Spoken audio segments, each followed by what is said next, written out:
ನಮಸ್ತೆ ವೀಕ್ಷಕರೇ, welcome to Kaituttu Kannada cooking channel. ಇವತ್ತಿನ ನಮ್ಮ ಈ ವಿಡಿಯೋದಲ್ಲಿ ಕರ್ನಾಟಕ ಸ್ಪೆಷಲ್ ಬಿಸಿಬೇಳೆ ಬಾತ್. ಈ ಬಿಸಿಬೇಳೆ ಬಾತನ್ನ ಹೆಸರು ಕೇಳಿದ್ರೆ ಬಾಯಲ್ಲಿ ನೀರೂರುತ್ತೆ. ಅಂದೆಂದಿನ ಕಾಲದಿಂದಲೇ ಹಬ್ಬ, ಮನೆ ಮದುವೆ ಅಥವಾ ಒಂದು ಸಾಂಪ್ರದಾಯಿಕ ಊಟ ಅಂತೆಂದರೆ ಇಡೀ ಕುಟುಂಬ ಒಟ್ಟಾಗಿ ಕೂತ್ಕೊಂಡು ತಿನ್ನೋದೇ ಈ ಬಿಸಿಬೇಳೆ ಬಾತನ್ನ. ಹಾಗಿದ್ರೆ ಬನ್ನಿ, ಈ ಬಿಸಿಬೇಳೆ ಬಾತನ್ನು ಮಾಡಲು ಏನೆಲ್ಲ ಪದಾರ್ಥಗಳು ಬೇಕು, ಹಾಗೆ ಮಾಡುವ ವಿಧಾನ ಹೇಗೆಂದು ನೋಡೋಣ. ಮೊದಲನೇದಾಗಿ ಈ ಬಿಸಿಬೇಳೆ ಬಾತನ್ನು ಮಾಡಲು ಬೇಕಾಗುವ ಪದಾರ್ಥಗಳನ್ನು ನೋಡುವುದಾದರೆ, ನಾನಿಲ್ಲಿ 1 ಕಪ್ಪು ಅಕ್ಕಿ ತಗೊಂಡಿದ್ದೀನಿ. ನೀವು ಯಾವ ಅಕ್ಕಿ ಬೇಕಾದರೂ ತಗೊಳ್ಳಿ.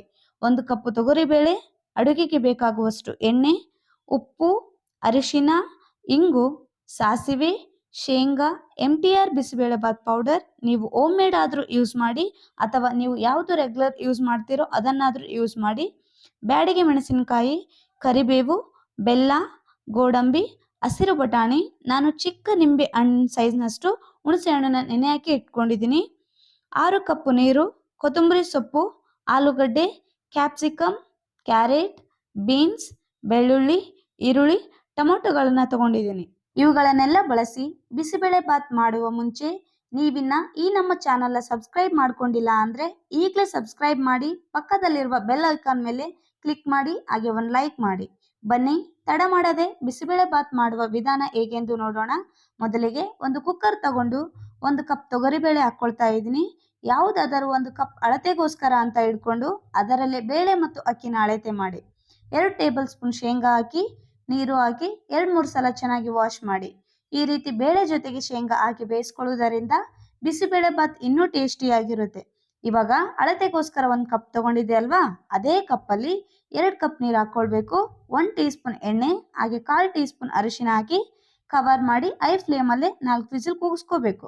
ನೆಕ್ಸ್ಟ್ ಇವಾಗ ಅಕ್ಕಿ ನೆನೆಸಿಟ್ಕೊಳ್ಬೇಕು. ನಾನು ಆಲ್ರೆಡಿ ಹೇಳಿದ್ದೆ ಅಳತೆಗೋಸ್ಕರ 1 ಕಪ್ ತಗೊಂಡಿದ್ದೆ ಅಂತ. ಅದೇ ಕಪ್ಪಲ್ಲಿ 1 ಕಪ್ ಅಕ್ಕಿ ಹಾಕ್ಕೊಳ್ತಾ ಇದ್ದೀನಿ. ಬೇಳೆ ಮತ್ತು ಅಕ್ಕಿ ಈಕ್ವಲ್ ಕ್ವಾಂಟಿಟಿಯಲ್ಲಿ ಇದ್ದರೆ ಬಿಸಿಬೇಳೆ ಬಾತ್ ಅನ್ನೋದು ಚೆನ್ನಾಗಿರುತ್ತೆ. ನೋಡಿ, ಅಕ್ಕಿನ 2-3 ಸಲ ಚೆನ್ನಾಗಿ ತೊಳಿಬೇಕು. ತೊಳೆದ ನಂತರ 10 ರಿಂದ 15 ನಿಮಿಷದವರೆಗೆ ನೆನೆಸಿಟ್ಕೊಳ್ಬೇಕು. ಈಗ ನಾನು ಆಗಲೇ ಇಟ್ಟಿರುವಂತಹ ಬೇಳೆ ಕರೆಕ್ಟಾಗಿ 4 ವಿಸಿಲ್ ಕೂಗಿಸ್ಕೊಂಡಿದ್ದೀನಿ. ಕುಕ್ಕರ್ ಪೂರ್ತಿ ತಣ್ಣಗಾದ್ಮೇಲೆ ಅದರಲ್ಲಿರುವಂತಹ ಎಲ್ಲ ಪ್ರೆಷರ್ ಹೋದ್ಮೇಲೆ ಲಿಡ್ ಓಪನ್ ಮಾಡ್ತಾ ಇದ್ದೀನಿ. ನೋಡ್ಬೋದು, ನಾನು ಹಾಕಿರುವಂತಹ ತೊಗರಿಬೇಳೆ ಹಾಗೆ ಶೇಂಗಾ ಎರಡೂ ಚೆನ್ನಾಗಿ ಬೆಂದಿದೆ. ಇವಾಗ ಇದನ್ನು ತೆಗೆದು ಸೈಡ್ಗೆ ಇಟ್ಕೋಬೇಕು. ಇವಾಗ ಸ್ಟವ್ ಆನ್ ಮಾಡಿ ಒಂದು ಪಾತ್ರೆ ಇಟ್ಕೊಂಡು ಇದಕ್ಕೆ 3 ಟೇಬಲ್ ಸ್ಪೂನ್ ಆಯಿಲ್ ಹಾಕಿ, ಆಯಿಲ್ ಬಿಸಿ ಆದಮೇಲೆ ಅದಕ್ಕೆ ಕಟ್ ಮಾಡಿ ಇಟ್ಕೊಂಡಿರುವ ಒಂದು ಮೀಡಿಯಂ ಸೈಜ್ ಈರುಳ್ಳಿ ಮತ್ತು ಸಿಪ್ಪೆ ತೆಗೆದು ಇಟ್ಕೊಂಡಿರುವ 7 ರಿಂದ 8 ಬೆಳ್ಳುಳ್ಳಿ ಹಾಕಿ ಚೆನ್ನಾಗಿ ಫ್ರೈ ಮಾಡ್ಕೊಳ್ತಾ ಇದ್ದೀನಿ. ತುಂಬ ಹೊತ್ತು ಫ್ರೈ ಮಾಡೋ ಅವಶ್ಯಕತೆ ಇಲ್ಲ. ಈರುಳ್ಳಿ ಟ್ರಾನ್ಸ್ಪರೆಂಟ್ ಆಗಿದ ತಕ್ಷಣ ಇದಕ್ಕೆ ಕಟ್ ಮಾಡಿ ಇಟ್ಕೊಂಡಿರುವಂತಹ ತರಕಾರಿಗಳನ್ನು ಹಾಕ್ಕೊಳ್ಬೇಕು. 1 ಕ್ಯಾರೆಟ್, 10 ರಿಂದ 12 ಬೀನ್ಸ್, ಅರ್ಧ ಕಪ್ನಷ್ಟು ಹಸಿರು ಬಟಾಣಿ, 1 ಆಲೂಗಡ್ಡೆ, 1 ಕ್ಯಾಪ್ಸಿಕಮ್. ನಾನು ಇಷ್ಟು ಹಾಕ್ತಾ ಇದ್ದೀನಿ. ನೀವಿನ್ನು ಬೇರೆ ಬೇರೆ ತರಹದ ತರಕಾರಿಗಳನ್ನು ಹಾಕ್ಕೊಳ್ಬೋದು.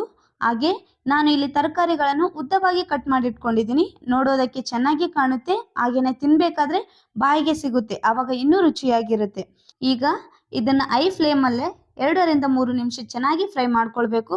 ತುಂಬ ಹೊತ್ತು ಫ್ರೈ ಮಾಡ್ಕೊಳ್ಳೋದೇನು ಬೇಡ, ಹಸಿ ಸ್ಮೆಲ್ ಹೋಗೋವರೆಗೂ ಫ್ರೈ ಮಾಡಿದರೆ ಸಾಕು. ಹಸಿ ಸ್ಮೆಲ್ ಹೋದರೆ ಟೇಸ್ಟ್ ಚೆನ್ನಾಗಿರುತ್ತೆ.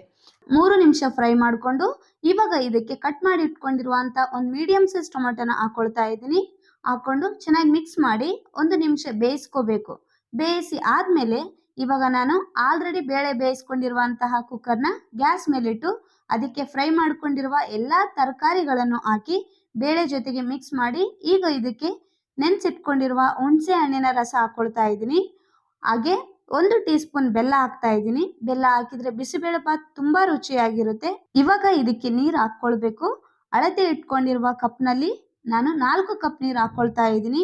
ಈಗ ಇದಕ್ಕೆ 2 tablespoon Bisibele bath powder ಹಾಕ್ಕೊಳ್ತಾ ಇದ್ದೀನಿ. ಹಾಗೆ ರುಚಿಗೆ ತಕ್ಕಷ್ಟು ಉಪ್ಪು ಹಾಕ್ತಾ ಇದ್ದೀನಿ. ಉಪ್ಪು ಹಾಕಿ ಚೆನ್ನಾಗಿ ಮಿಕ್ಸ್ ಮಾಡಿ. ನೋಡಿ, ಇದು ಈ ರೀತಿ ಒಂದು ಕುದಿ ಬಂದಮೇಲೆ ಟೇಸ್ಟ್ ಚೆಕ್ ಮಾಡಿ. ಉಪ್ಪು ಅಥವಾ ಖಾರ ಕಡಿಮೆ ಅನಿಸಿದರೆ ಹಾಕ್ಕೊಳ್ಬೋದು. ಖಾರ ಕಡಿಮೆ ಅನಿಸಿದರೆ ಇನ್ನೂ ಸ್ವಲ್ಪ ಬಿಸಿಬೇಳೆ ಬಾತ್ ಪೌಡರ್ ಹಾಕ್ಕೊಳ್ಳಿ, ಆದರೆ ಚಿಲ್ಲಿ ಪೌಡರ್ ಹಾಕ್ಕೊಳ್ಬೇಡಿ, ಅಷ್ಟು ಟೇಸ್ಟ್ ಚೆನ್ನಾಗಿರಲ್ಲ. ಈಗ ಇದಕ್ಕೆ ಲಾಸ್ಟಲ್ಲಿ ನೆನೆಸಿಟ್ಟಿರುವ ಅಕ್ಕಿನ ಹಾಕ್ಕೊಳ್ಬೇಕು. ಬಿಸಿಬೇಳೆ ಬಾತ್ಗೆ ಅಕ್ಕಿನ ಯಾವಾಗಲೂ ಲಾಸ್ಟಲ್ಲೇ ಹಾಕ್ಕೊಳ್ಬೇಕು. ಮೊದಲೇ ಬಿಸಿಬೇಳೆ ಬಾತಿಗೆ ಅಕ್ಕಿ ಮತ್ತು ಬೇಳೆನ ಬೇಯಿಸಿಬಿಟ್ಟು ಹಾಕ್ಕೊಂಡ್ರೆ ಚೆನ್ನಾಗಿ ಬರಲ್ಲ. ಅದಕ್ಕೆ ಅಕ್ಕಿನ ಲಾಸ್ಟಲ್ಲಿ ಹಾಕ್ಕೊಂಡು ಬೇಯಿಸಿದ್ರೆ ಬಿಸಿಬೇಳೆ ಬಾತ್ ಅದ ಏನಿರುತ್ತೋ ಅದು ಪರ್ಫೆಕ್ಟಾಗಿ ಬರುತ್ತೆ. ಲಾಸ್ಟಲ್ಲಿ ಇದಕ್ಕೆ ಸ್ವಲ್ಪ ಕೊತ್ತಂಬರಿ ಸೊಪ್ಪು ಹಾಕಿ ಮಿಕ್ಸ್ ಮಾಡಿಕೊಂಡು ಕವರ್ ಮಾಡಿ ಐ ಫ್ಲೇಮಲ್ಲಿ ಇಟ್ಟು 2 ವಿಸಿಲ್ ಕೂಗಿಸ್ಕೋಬೇಕು. ಕರೆಕ್ಟಾಗಿ 2 ವಿಸಿಲ್ ಬಂದಮೇಲೆ ಗ್ಯಾಸ್ನ ಆಫ್ ಮಾಡಿ ಕುಕ್ಕರಲ್ಲಿ ಇರುವಂತಹ ಪ್ರೆಷರ್ ಎಲ್ಲ ಪೂರ್ತಿಯಾಗಿ ರಿಲೀಸ್ ಆದಮೇಲೆ ಓಪನ್ ಮಾಡ್ಕೋಬೇಕು. ಇವಾಗ ಇದನ್ನ ಚೆನ್ನಾಗಿ ಮಿಕ್ಸ್ ಮಾಡ್ಕೊಳ್ಬೇಕು. ಇವಾಗ ಇದಕ್ಕೆ ಒಗ್ಗರಣೆ ಮಾಡೋದಕ್ಕೆ ಸ್ಟವ್ ಆನ್ ಮಾಡಿ ಆಗ್ಲೇ ತರಕಾರಿಗಳನ್ನು ಫ್ರೈ ಮಾಡಿರುವ ಪಾತ್ರೆಗೆ 3 ಟೇಬಲ್ ಸ್ಪೂನ್ ಆಯಿಲ್ ಹಾಕ್ತಾ ಇದ್ದೀನಿ. ನೀವು ಬೇರೆ ಪಾತ್ರನ ಯೂಸ್ ಮಾಡ್ಬೋದು, ನೀವು ತುಪ್ಪನೂ ಹಾಕ್ಕೊಳ್ಬೋದು. ನಾನಿಲ್ಲಿ ಆಯಿಲ್ ಹಾಕ್ಕೊಳ್ತಾ ಇದ್ದೀನಿ. 1 ಟೀ ಸ್ಪೂನ್ ಸಾಸಿವೆ, 6ರಿಂದ 8 ಗೋಡಂಬಿ, 2 ಬ್ಯಾಡಗಿ ಮೆಣಸಿನಕಾಯಿ, 1 ಕಡ್ಡಿ ಕರಿಬೇವು, ಚಿಟಿಕೆ ಇಂಗು ಹಾಕಿ ಫ್ರೈ ಮಾಡ್ಕೊಳ್ಬೇಕು. ನೆಕ್ಸ್ಟ್ ಇದನ್ನ ರೆಡಿ ಆಗಿರುವ ಬಿಸಿಬೇಳೆ ಬಾತ್ಗೆ ಹಾಕಿ ಮಿಕ್ಸ್ ಮಾಡ್ಕೊಳ್ಬೇಕು. ನೋಡಿ, ಇದರ ಕನ್ಸಿಸ್ಟೆಂಟ್ ಪರ್ಫೆಕ್ಟ್ ಆಗಿದೆ. ಈ ರೀತಿನೇ ಇರಬೇಕು. ಜಾಸ್ತಿ ತೆಳುವಾಗಿ ಇರಬಾರ್ದು, ಗಟ್ಟಿಯಾಗಿಯೂ ಇರಬಾರ್ದು. ಇವಾಗ ರುಚಿಯಾಗಿರುವ ಬಿಸಿಬೇಳೆ ಬಾತ್ ರೆಡಿ. ಈ ಬಿಸಿಬೇಳೆ ಬಾತ್ ಜೊತೆಗೆ ನೀವು ಖಾರ ಬೂಂದಿನಾದ್ರೂ ಹಾಕೊಂಡು ತಿನ್ಬೋದು ಅಥವಾ ಚಿಪ್ಸ್ ಪಾಪಡ ಹಾಕೊಂಡಾದ್ರೂ ತಿನ್ಬೋದು. ಸೂಪರ್ ಆಗಿರುತ್ತೆ. ನನಗಂತೂ ಬಿಸಿಬೇಳೆ ಬಾತ್ ತುಂಬಾ ಅಂದ್ರೆ ತುಂಬಾನೇ ಇಷ್ಟ ಆಯ್ತು. ನಿಮ್ಗೆ ಇಷ್ಟ ಆಗಿದ್ರೆ ಕಮೆಂಟ್ ಮಾಡಿ ತಿಳಿಸಿ. ಇವತ್ತಿನ ಈ ವಿಡಿಯೋ ನಿಮ್ಮೆಲ್ಲರಿಗೂ ಇಷ್ಟ ಆಗಿದೆ ಅಂತ ಅನ್ಕೊಳ್ತೀನಿ. ಇಷ್ಟ ಆಗಿದ್ರೆ ಪ್ಲೀಸ್ ಲೈಕ್, ಶೇರ್, ಸಬ್ಸ್ಕ್ರೈಬ್ ಮಾಡೋದನ್ನ ಮರಿಬೇಡಿ. ನೀವು ಟ್ರೈ ಮಾಡಿ ಹೇಗಿದೆ ಅಂತ ಕಮೆಂಟ್ ನಲ್ಲಿ ಮೆನ್ಷನ್ ಮಾಡಿ. And finally thanks for watching.